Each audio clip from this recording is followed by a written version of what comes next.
बिस्मिल्लाहिर्रहमानिर्रहीम। आज का जो हमारा मौजू है वो है बेसन के बारे में। बेसन, इसको चने का आटा भी कहते हैं, फारसी में इसको आरद नखूद कहते हैं, अंग्रेज़ी में इसे ग्राम फ्लोर कहते हैं और सराइकी में इसे वेसन कहते हैं। वेसन ये जो है ना बेहतरीन मुकव्वी चीज़ है, ये खिलते साले पैदा करता है। चने का जो आटा है असाबी कमज़ोरी कुव्वत बाह के लिए बेहतरीन है। असाबी कमज़ोरी और कुव्वत बाह के लिए इसका हलवा भी बनता है।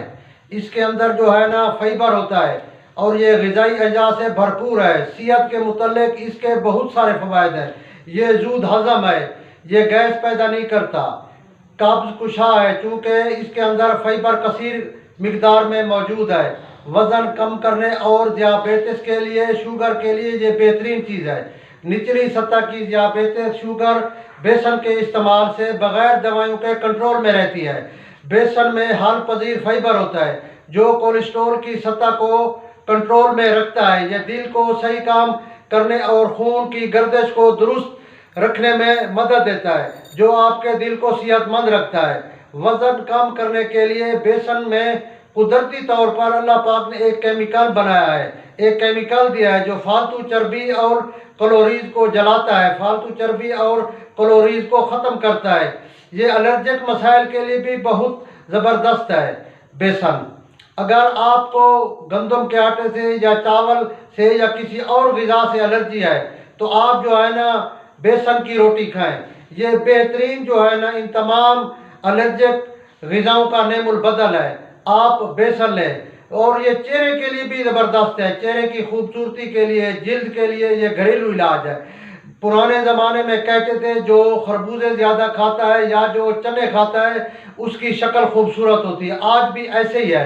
अगर कोई जो है ना चने के इसी आटे से, इस चने के इसी बेसन की रोटी खाए उसकी जिल्द भी खूबसूरत होती है और चेहरा भी खूबसूरत होता है।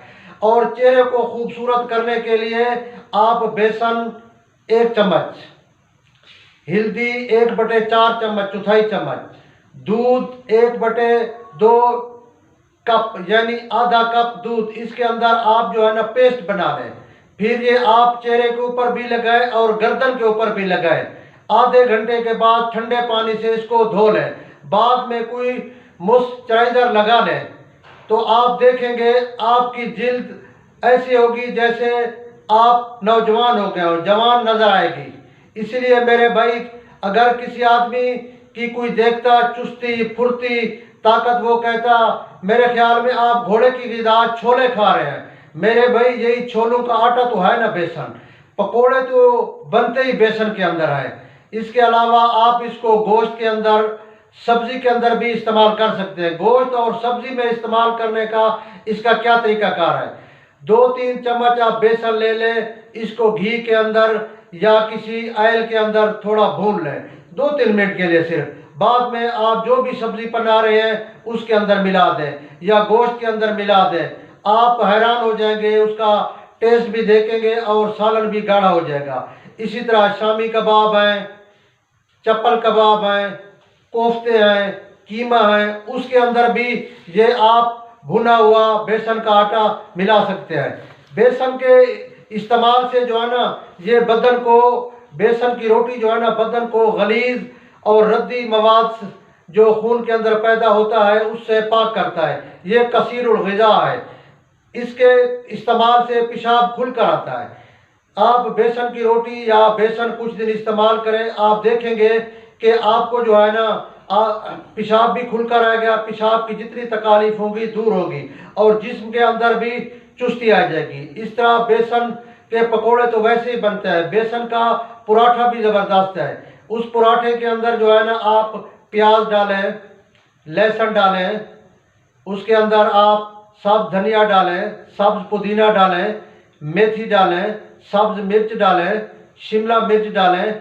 इसी तरह मेरे भाई आप उसके अंदर 1-2 कतरे अदरक के, अदरक नहीं है तो खुश्क सूंड जिसको कहते हैं, ये खुश्क अदरक होती है, उसकी 1 चुटकी मिला दें।